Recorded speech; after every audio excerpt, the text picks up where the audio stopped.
Gazing to the Ocean of the Sky. Written by David Silver. Read by no one and nobody.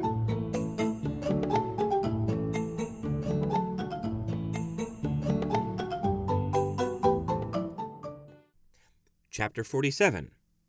Watcha doin'? In the hole of their digging, the three sea ponies worked together to slowly disassemble the mighty water pump.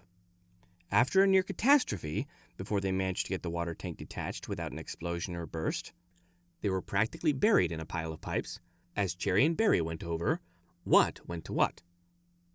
"Watcha doin'?" A young male inquisitive voice called down into the hole from the edge. A pair of coltish heads looked down at them curiously, eyes wide even by foal standards. Blue mane topped the brownish-orangish furred head of the young unicorn. Indigo looked up to meet the fellow colt's eyes. "Oh, hi there." He stood up amidst the pipes, carefully avoiding stepping on any of them. "Nothing bad." Maybe what they shouldn't be doing, but nothing bad. The second colt, a pudgy blue unicorn with brown mane, nodded to Indigo. "Great! Snails and I are always up for nothing bad. Can we join you?" Indigo tilted his head at the two.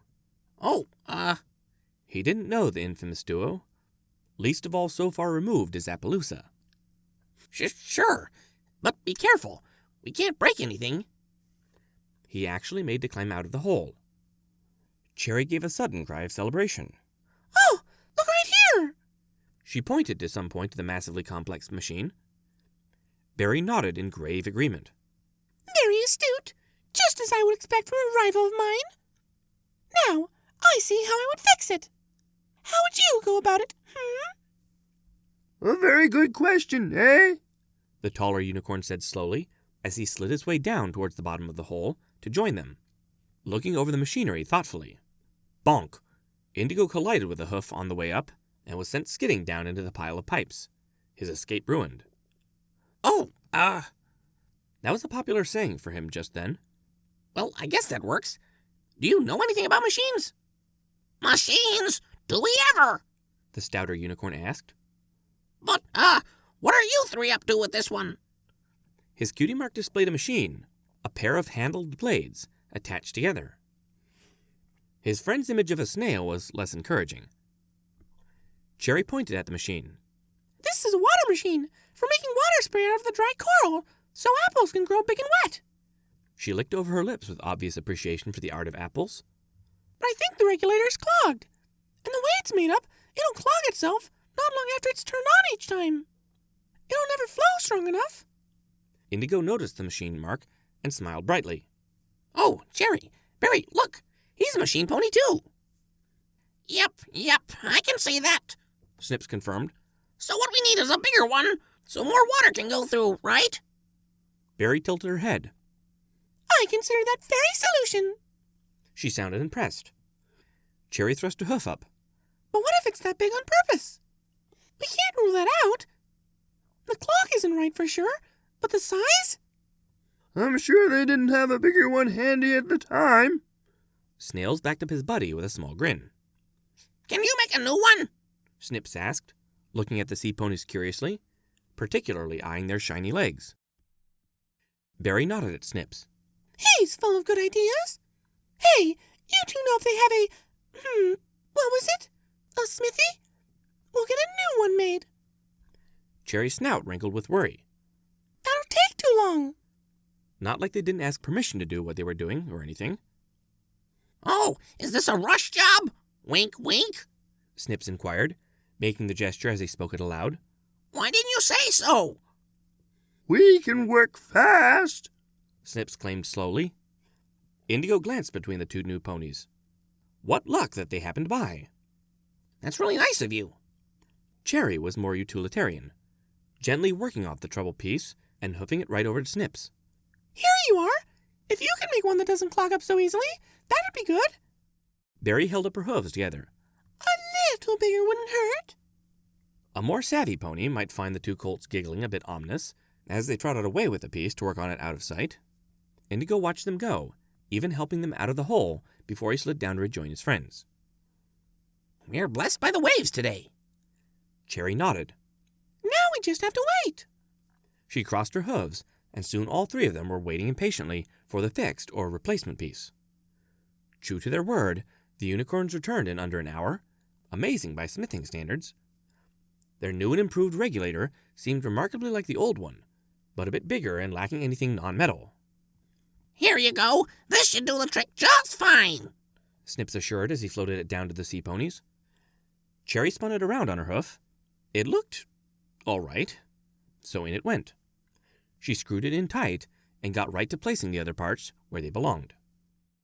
They'll be so happy when it works the way it should. All tuned up and ready to go. Barry gave a hoof in the reassembly project, grabbing pipes and turning them against the others as she put them together. And they never have to even know we were here. Oops.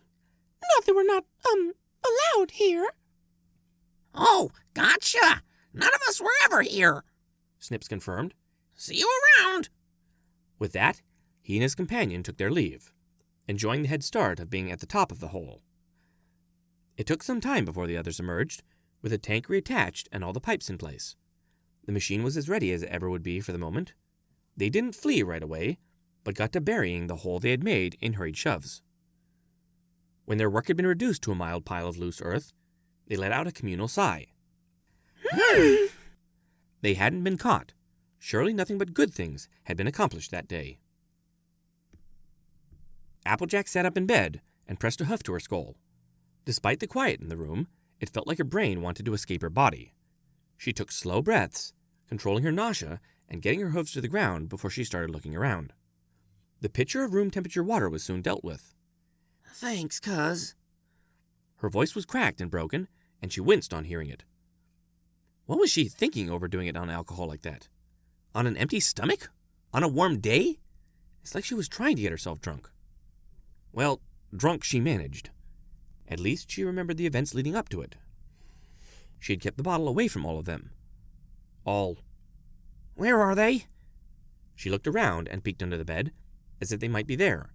They were nowhere to be seen. That can't be good. She didn't see Brayburn either, so maybe they were with him? That wouldn't be so bad.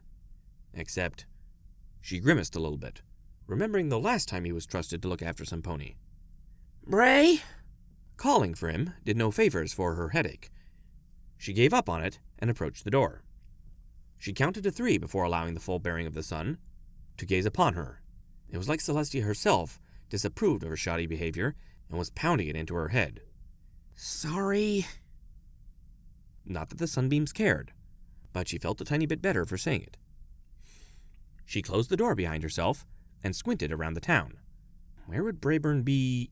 She had a good idea where to ask, and she moseyed herself towards the sheriff's office at a sedate pace. Applejack perked up at a voice calling to her across the street.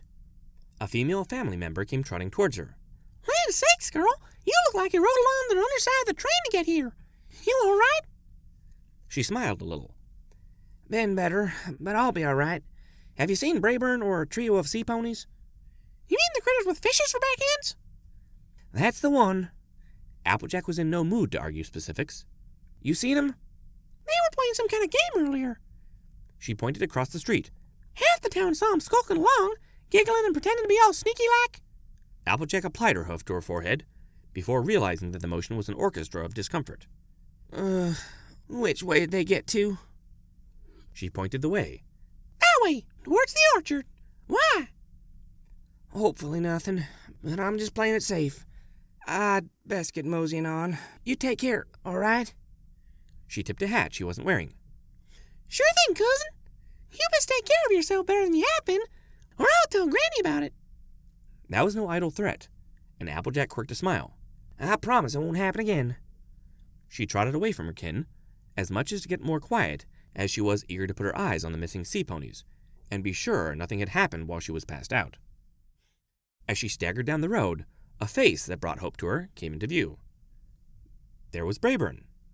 She aimed for him with a tired smile. Hey, cuz, where are the sea ponies? He perked an ear at her before turning a bit red. I left them with you. Applejack blinked softly. When? While I was asleep? Well, yeah, And you thought that was a good idea? Applejack felt her headache growing more intense and held her skull as if to compress it against the bulging it felt like it was trying to do. Look, fine. Where are they now? She silently made a note that Brayburn was about the worst foal-sitter Equestria would know, only to realize it was her fault he had the choice at all. And don't let me touch a drop of cider. Ugh, she was normally much better with alcohol. One time. Why did it have to be while she was in charge of a bunch of young ponies? He saw 2 colts happening past and took a chance. Say, have you seen any of the 3 sea ponies around here? Kinda hard to miss. Nope. Both replied with eerie synchronicity. We sure haven't seen them. Nope. They didn't do a thing near that funny stick in the ground. Applejack raised a brow at the 2, then looked at Brayburn. Kindly tell me this stick in the ground ain't nothing important I should be worried for. Too late, Brayburn was galloping away towards the orchard to see what had been done to his precious new machine. That he saw nothing obvious as he got closer did nothing to ease his worries even a little. He wasn't blind, and he could see someone had been digging. Shoot! I done told him to leave it alone.